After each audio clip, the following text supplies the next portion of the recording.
रियासती वजीर सत्यावती राठौड़ ने कहा कि ग्रेटर वरंगल कॉरपोरेशन पर गुलाबी परचम लहराएगा और तमाम नशिस्तों पर टीआरएस कामयाबी हासिल करके वजीर आला केसीआर को तोहफे के तौर पर पेश किया जाएगा।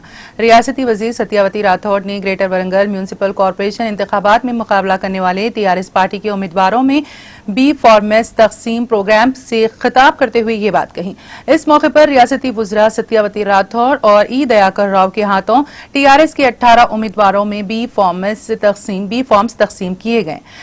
तकरीब में मुकामी टीआरएस कायदीन और कारकुनों की कसीर तादाद ने शिरकत की। उन्होंने कहा कि वरंगल ग्रेटर म्यूनिसिपल कॉरपोरेशन की तरक्की के लिए टीआरएस हुकूमत बजट में हर साल 300 करोड़ रुपए मख्तस कर रही है। కేసీఆర్ గారి నాయకత్వంలో టీఆర్ఎస్ ప్రభుత్వమని కేటీఆర్ గారు మున్సిపల్ మంత్రిగా ఉండటం ఎన్నడూ లేని విధంగా ప్రతి బడ్జెట్లో కూడా 300 కోట్ల రూపాయలు నేరుగా కార్పొరేషన్కి ఇచ్చి మరి ఈ కార్పొరేషన్ దినదిన అభివృద్ధిగా జరుగుతూ ఉంది। ఇప్పటికే అనేక మరి అభివృద్ధి కార్యక్రమాలు మేము ప్రారంభోత్సవాలు చేసుకున్నాం।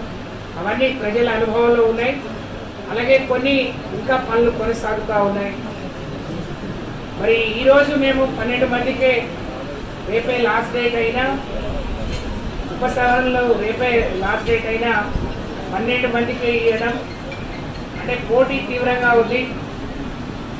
మాకు వేరే పార్టీల నుంచి దరిదాపులో కూడా పోటీ లేదు, కానీ టీఆర్ఎస్ పార్టీ శ్రేణులు మాత్రమే ఎక్కువ మంది పోటీలు పట్టడంతో వరంగల్ అంటే ఉద్యమాల గడ్డగా టీఆర్ఎస్ పార్టీ 20 ఏళ్ళు పూర్తి చేసుకున్న సందర్భంగా 20 ఏళ్ళుగా ఈ పార్టీ ఆ రోజు తెలంగాణ రాష్ట్ర సాధన కోసం కావచ్చు, 7 ఏళ్ళుగా మరి ఈ పార్టీ పటిష్టత కోసం కృషి చేస్తున్న కార్యకర్తలు నాయకులు అనేక మంది ఇక్కడ ఉండటం, వారందరికీ కూడా కొందరికి రిజర్వేషన్స్ కలిసి రాలేదు, వచ్చిన కాడ చాలామంది పోటీ పట్టడంతో కొంతమందికి అవకాశం ఇవ్వలేకపోయాం।